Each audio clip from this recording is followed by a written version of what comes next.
Hi friends, welcome back. Tomato சேமியா பண்ண போகிறேன். அது எப்படின்னு பார்க்கலாம். நல்ல பழுத்த டொமேட்டோ எடுத்து வச்சுக்கோங்க. அது கூட 2 வரமிளகாய். இதை நல்லா கட் பண்ணிவிட்டு மிக்சியில் கிரைண்ட் பண்ணி எடுத்து வைக்கிறேன். கொஞ்சம் சால்ட் போட்டுக்கிறேன். இதை நல்லா இப்படி க்ரஷ் பண்ணி விடுங்க. இதை இட்லி பானையில் வச்சு அவிக்க போகிறோம். அவிச்சு இது தனியாக எடுத்து வச்சுக்கணும். ஆயில் ஊற்றிக்கிறேன். இதில் பூண்டு, வெங்காயம், கேப்சிகம் கட் பண்ணியிருக்கேன். இது ரம்பை லீஃப், பூண்டு,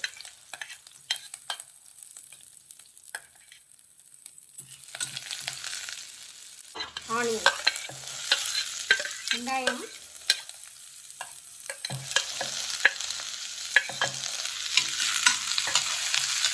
இஞ்சி பூண்டு, அரைச்சி வச்சிருந்தோம்ல தக்காளியும் வரமிளகாவும்,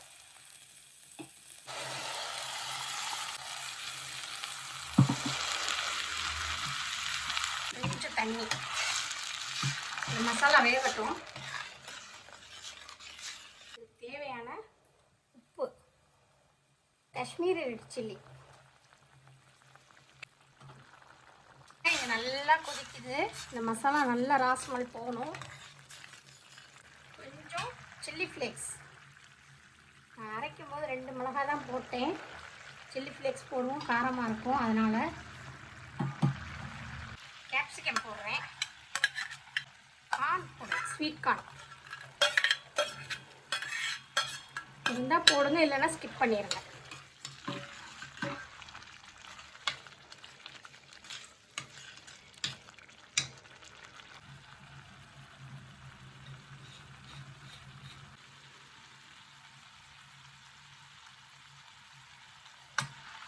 இந்த சாஸ் எல்லாம் போடுறதுனால கொஞ்சம் ஒரு டேங்கி ஃப்ளேவர் வரும். பெரி பெரி மசாலா கொஞ்சம் போடுறேன். ஆரிகானோ கொஞ்சம் போடுறேன். ஆயிடுச்சு. லாஸ்ட்டாக இந்த பாயில் பண்ணி வச்சுருக்கிற சேமியா.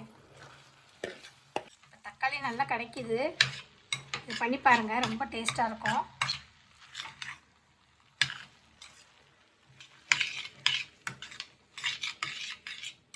வெங்காயத்தாள் கட் பண்ணி போட்டுக்கிறேன்.